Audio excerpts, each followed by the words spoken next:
한국 같은 나라는 선진국의 문제를 해결할 수 없지. 여기 독일에서 에너지 관련 기사를 전문적으로 작성하는 외국인이 있습니다. 포르투갈 출장 중 대규모 정전을 겪게 되어 전력 공급에 대해 조사하던 중 우연히 한국에 대한 믿을 수 없는 문서를 보게 됐다고 합니다. 사실을 확인하기 위해 한국에 방문해 조사하던 중 어떤 비밀을 발견하고 충격에 빠지게 되었다고 하는데요. 대체 무슨 일이 있었던 걸까요? 오늘의 사연 지금 시작합니다. 안녕하세요. 제 이름은 한스 밀러예요. 독일에서 에너지 분야를 다루는 기자로 일하고 있어요. 사람들은 제 기사를 읽으면 터무니없이 진지해 보인다고 말해요. 아마 정말 제 성격 때문인 것 같아요. 매일 발전소와 전력망에 대해 공부하고 있으면 온 세상이 문제투성이로 보이기 시작하거든요. 아침 햇살이 베를린에 있는 제 아파트 창문으로 들어오고 있었어요. 책상 위에는 온갖 서류들이 흩어져 있었죠. 전 세계 전력과 발전소에 관한 보고서들이 작은 사무실 구석구석을 채우고 있었습니다. 저는 15년 동안 에너지에 대해 글을 써오고 있었어요. 각 나라가 어떻게 전기를 만드는지 모든 걸 다 안다고 생각하고 있었죠.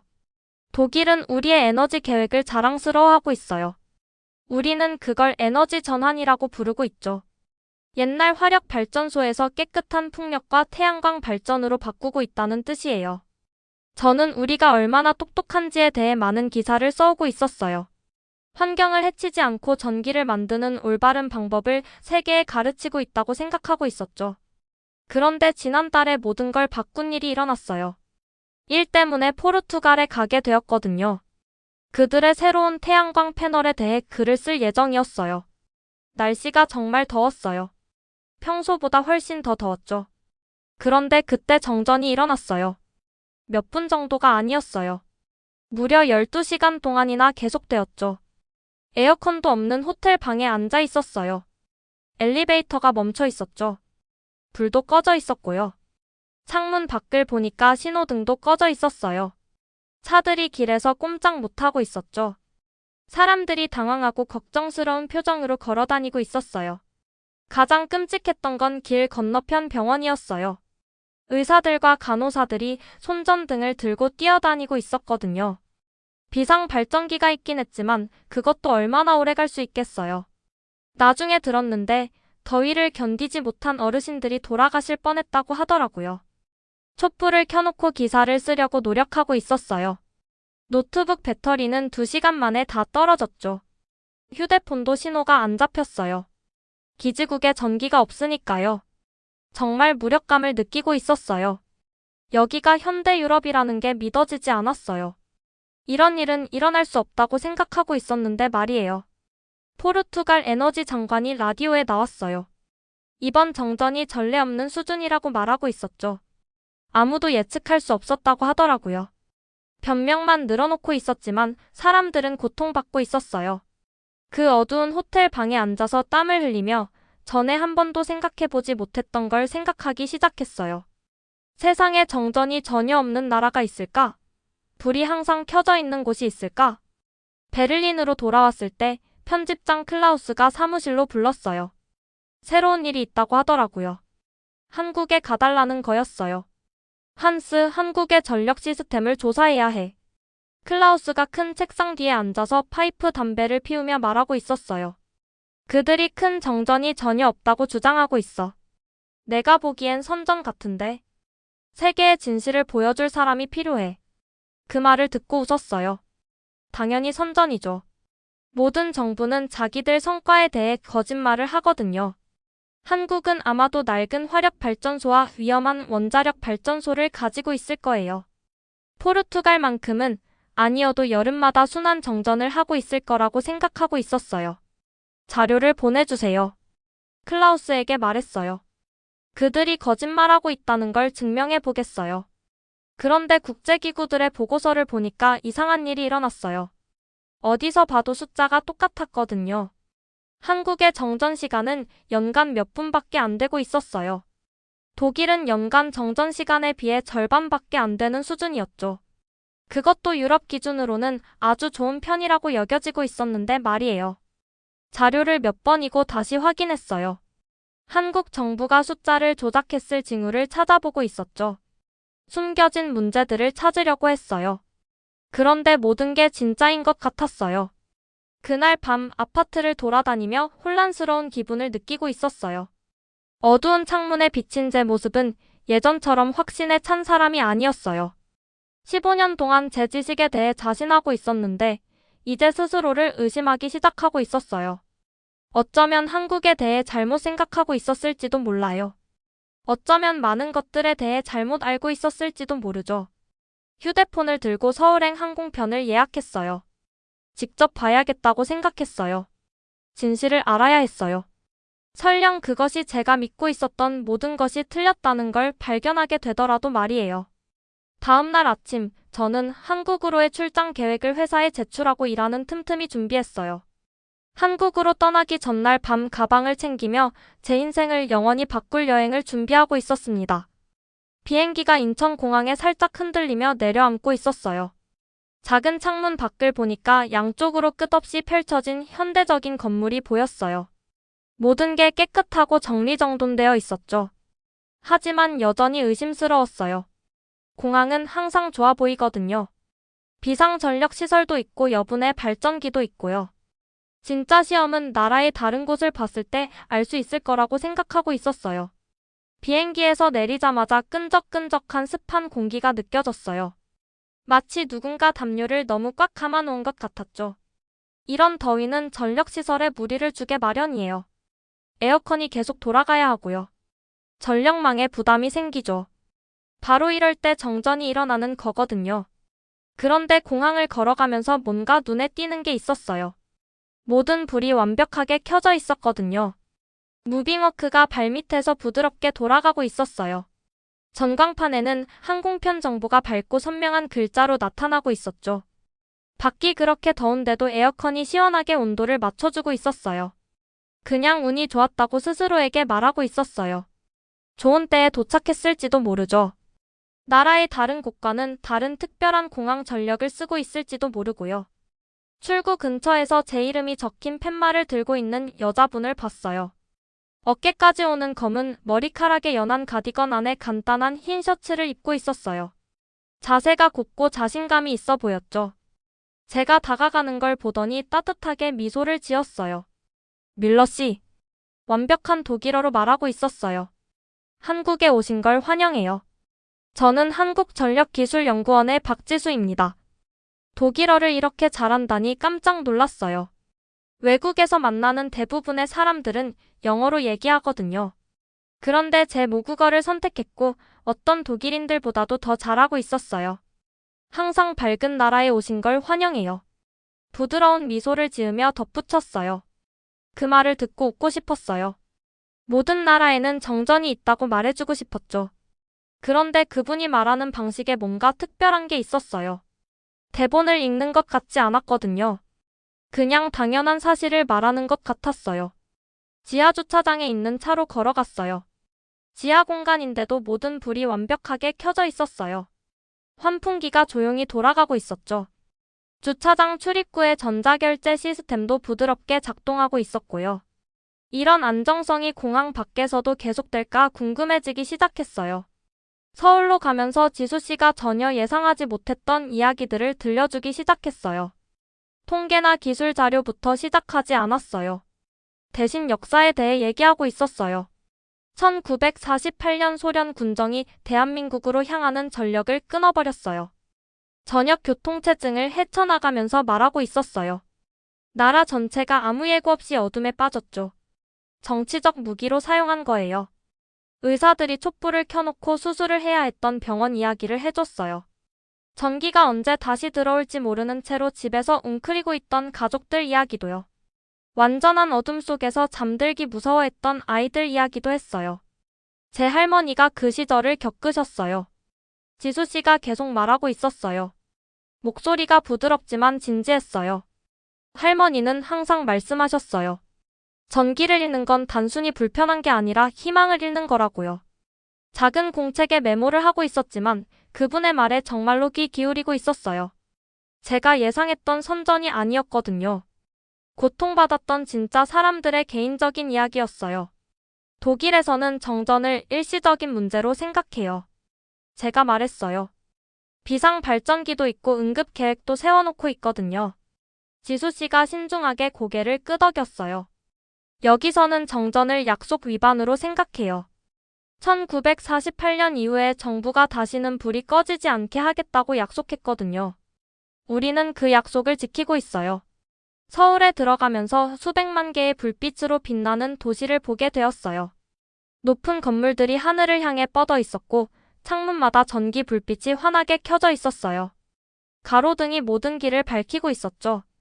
네온사인이 식당과 상점들을 광고하고 있었고요. 신호등이 완벽한 타이밍으로 차량 흐름을 조절하고 있었어요.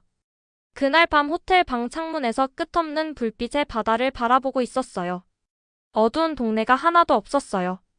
전기가 없는 곳이 하나도 없었죠. 15년 동안 에너지에 대해 글을 쓰러 여행하면서 이런 광경은 한 번도 본 적이 없었어요. 노트북을 열어서 비판적인 기사를 쓰기 시작하려고 했어요. 그런데 글이 쉽게 써지지 않았어요. 대신 한 번도 해보지 않았던 질문들을 타이핑하고 있었어요. 한국이 정말로 정전 문제를 해결한 걸까? 전력 시스템에 대해 제가 알고 있다고 생각했던 모든 게 틀린 걸까? 그런 문장들을 빨리 지워버렸어요. 아직 그걸 인정할 준비가 되어 있지 않았거든요. 다음 날 아침 지수 씨가 통합관제센터로 데려갔어요. 문이 열리는 순간 마치 거대한 로봇의 뇌 속으로 들어가는 것 같았어요. 바닥부터 천장까지 벽 전체를 덮고 있는 커다란 화면들이 있었거든요. 각 화면마다 몇 초마다 움직이고 변하는 선과 점들이 있는 알록달록한 지도가 나타나고 있었어요. 이게 한국의 전기 실태를 보여주는 거예요. 지수 씨가 가장 큰 화면을 가리키며 설명하고 있었어요. 모든 발전소, 모든 송전선, 모든 도시를 말이에요. 정말 놀라워서 화면을 뚫어지게 바라보고 있었어요. 빨간 선들이 발전소에서 전기가 흘러가는 곳을 보여주고 있었죠. 파란 점들은 도시와 마을들을 나타내고 있었고요. 초록색 부분은 모든 게 정상적으로 돌아가는 곳들이었어요. 노란색과 주황색 점들은 심각해지기 전에 문제가 될 수 있는 곳들을 미리 알려주고 있었죠. 이런 게 가능할 리가 없어요. 의심 많은 기자인 척하는 걸 잊고 속삭였어요. 어떻게 나라 전체를 한 번에 감시할 수 있는 거죠? 지수 씨가 미소를 지으며 화면을 터치했어요. 순식간에 화면이 작은 구역으로 확대되었어요. 동네 하나하나, 심지어 건물 하나까지도 볼 수 있었거든요. 시스템이 바로 지금 이 순간에 각 지역이 얼마나 전기를 쓰고 있는지 정확히 알고 있었어요. 최근 발빠르게 인공지능을 도입해서 효율적으로 지켜보고 있어요. 지수 씨가 말했어요. 문제가 일어나기를 기다리지 않아요. 미리 막아버리는 거죠. 하지만 아직도 보고 있는 걸 믿으려고 하지 않고 있었어요. 독일에서는 우리의 재생에너지를 자랑스러워하거든요. 풍력과 태양광 발전이 미래예요. 하지만 바람이 항상 불지는 않고 태양이 항상 비치지는 않기 때문에 문제가 생기죠. 태양광과 풍력 발전은 어떤가요? 물어봤어요. 구름이 태양을 가리거나 바람이 멈출 때 불안정해지지 않나요? 지수 씨의 참을성 있는 미소는 변하지 않았어요. 우리 재생에너지 관제 시스템을 보시겠어요? 그 다음에 보여준 건 이번 여행을 위해 준비했던 모든 논리를 완전히 무너뜨렸어요. 한국은 그냥 재생에너지를 쓰고 있는 게 아니었어요. 독일보다 훨씬 더 잘 쓰고 있었던 거예요. 기존 전력에 더해 풍력과 태양광 발전의 균형을 너무나 부드럽게 맞춰서 전력망이 더 불안정해지는 게 아니라 오히려 더 안정되고 있었어요. 독일의 에너지 선도성에 대해 써왔던 모든 기사들이 생각났어요. 유럽의 전문성에 대해 발표했던 모든 회의들도요. 갑자기 15년간의 경험이 아주 작게 느껴졌어요. 진짜 충격은 강남에 있는 변전소를 방문했을 때였어요. 팀장인 김윤아 씨가 입구에서 만나주고 있었어요. 작업복 위에 안전조끼를 입고 튼튼한 부츠를 신고 있었죠. 짧은 갈색 머리카락이 실용적이고 단정했어요. 말할 때 목소리가 자신감 있고 강했어요. 안에 있는 장비들은 공상과학 영화에서 나올 법한 것들 같았어요. 낡은 기계식 스위치나 아날로그 다이얼 대신에 모든 게 컴퓨터로 조절되고 있었어요. 화면들이 1초에 몇 분의 1마다 업데이트되는 자료를 보여주고 있었죠. 인공지능이 부품들이 실제로 고장나기 몇 주 전에 미리 예측하고 있었어요. 우리는 이 기술을 전 세계로 수출하고 있어요. 유나 씨가 자랑스럽게 말했어요. 콜롬비아, 칠레, 대만까지요. 이제는 미국 회사들도 우리 시스템을 도입하고 있어요. 공책이 손에서 떨어질 뻔했어요. 미국 회사들이요? 제가 인터뷰했던 회사들의 이름을 하나씩 말해주고 있었어요. 전기 기술의 선두주자라고 써왔던 회사들이요. 그들이 한국의 혁신 기술을 사고 있었던 거예요. 그날 오후에는 삼척에 있는 화력발전소를 방문했어요. 하지만 제가 전에 봤던 화력발전소와는 완전히 달랐어요. 유나 씨가 화력의 수소와 암모니아를 섞는다고 설명해줬어요. 이렇게 하면 해로운 가스를 1년에 70만 톤 이상 줄일 수 있다고 하더라고요. 이 기술을 미시간과 텍사스로 확대하고 있어요. 거대한 터빈들이 돌아가는 걸 보면서 유나 씨가 말해줬어요. 한국 엔지니어들이 미국 발전소들을 더 깨끗하게 만드는 걸 도와주고 있어요. 제 전문가로서의 정체성이 달걀 껍질처럼 금이 가고 있는 걸 느꼈어요. 거짓말과 낡은 기술을 찾으러 왔는데 한국이 독일을 포함한 모든 나라보다 앞서 있다는 걸 발견하고 있었던 거예요. 그날 저녁 지수 씨가 서울 외곽의 작은 농촌 마을로 드라이브를 해줬어요. 모든 농가 창문에 밝은 불이 켜져 있었어요. 시골길에도 가로등이 줄지어 서 있었죠. 작은 슈퍼마켓에서는 정전 걱정 없이 냉장고와 냉동고를 돌리고 있었어요. 도시 사람들이 당연하게 여기는 전기의 안정성이 나라의 가장 외진 구석까지 닿아 있었어요. 독일에서는 겨울 폭풍이 올 때마다 정전되는 마을들이 있어요. 조용히 인정했어요. 지수 씨가 신중하게 고개를 끄덕였어요. 여기서 전기는 편의가 아니에요. 1948년의 어둠 이후에 우리가 한 약속이에요. 우리는 그 약속을 70년 넘게 지켜오고 있어요. 그 평화로운 마을에 서서 완벽하게 작동하는 가로등. 아래에서 스마트폰을 보고 있는 농부 차림의 노인을 바라보면서 중요한 걸 깨달았어요. 저는 더 이상 탐사 기사를 쓰고 있는 게 아니었어요. 에너지 시스템에 대해 알고 있다고 생각했던 모든 것들이 무너지는 걸 기록하고 있었던 거예요. 하지만 제가 틀렸다는 걸 인정한다는 건 제 전문성, 제 명성, 제 전문가로서의 자신감이 모두 불완전한 지식 위에 세워졌다는 걸 인정하는 거였어요. 과연 그 진실을 마주할 준비가 되어 있을까요? 한국에서의 마지막 날, 서울 디지털 미디어 시티로 갔어요. 밤이 되자 높은 건물들 옆면에 거대한 LED 화면들이 켜지기 시작했어요.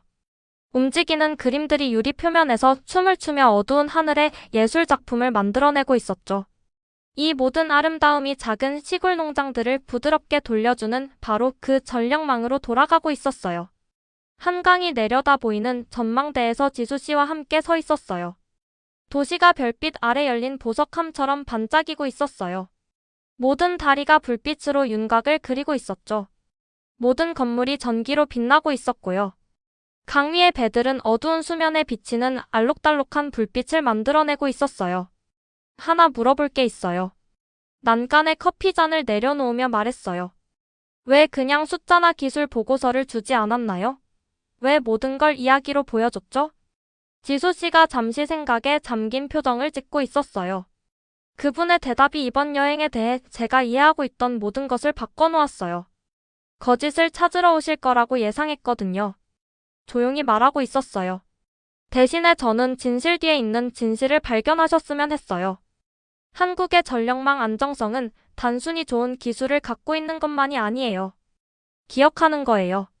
우리는 어둠을 기억하고 있어서 그걸 막기 위해 매일 일하고 있는 거예요.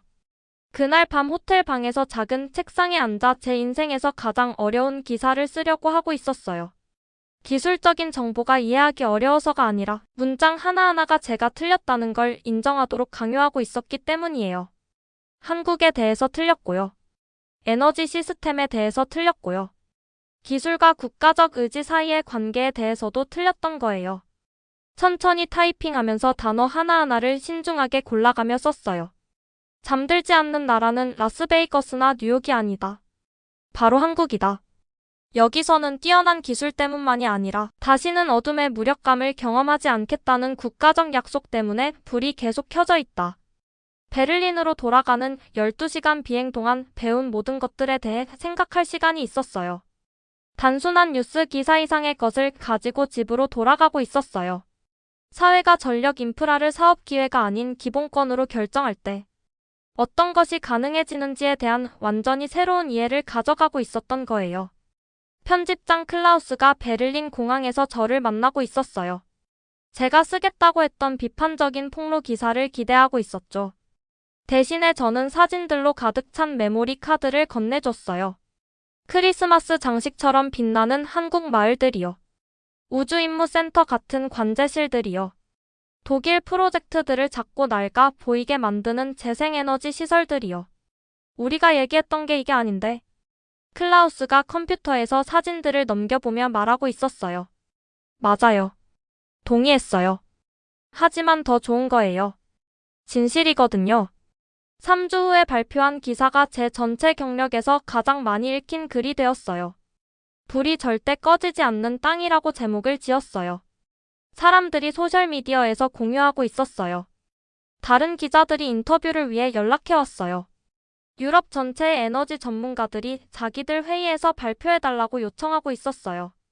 하지만 기사가 성공한 건 부패나 정부의 거짓말을 폭로해서가 아니었어요.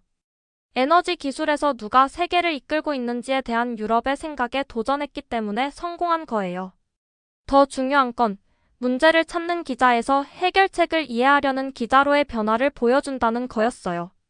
결함을 찾으려고 서울로 날아간 회의론자가 기술이 더 높은 목적을 위해 사용될 때 무엇이 가능해지는지 배운 사람으로 돌아온 거예요. 6개월 후 지수 씨가 저를 미소 짓게 만드는 소식을 이메일로 보내줬어요. 이제 한국 엔지니어들이 독일의 전력망 현대화 프로젝트를 자문하고 있다는 거였어요. 학생이 선생님이 된 거죠. 그리고 선생님인 저 자신이 드디어 가장 중요한 교훈을 배운 거예요. 때로는 최고의 이야기가 계획했던 게 아니에요. 때로는 최고의 이야기가 자신을 완전히 바꿔놓는 거예요. 베를린 아파트 창문으로 도시의 불빛들을 바라보고 있어요. 몇몇 지역은 가끔 깜빡이고 있어요. 몇몇 동네는 폭풍이 올 때 어두워지죠. 하지만 이제 이게 당연한 게 아니라는 걸 알고 있어요. 한 나라 전체가 어둠이 다시는 돌아오지 않기로 결정할 때 무엇이 가능한지 알고 있어요. 한국으로의 여행이 전력망에 대한 이해만 바꾼 게 아니었어요. 힘 자체에 대한 이해를 바꿨어요. 실수를 인정하는 힘이요. 예상치 못한 선생님들로부터 배우는 힘이요. 새로운 가능성을 보는 걸 막는 오래된 생각들을 놓아주는 힘이요. 한국에서 불이 꺼지지 않는 건 70년 전에 온 나라가 그래서는 안 된다고 결정했기 때문이에요. 제 나라에서는 아직 해결하지 못한 그 역할이 밤마다 저를 잠들지 못하게 하지만 더는 포기하지 않을 거라 다짐했죠. 오늘 영상은 어떠셨나요? 마음에 드셨다면 구독과 좋아요 부탁드립니다. 감사합니다.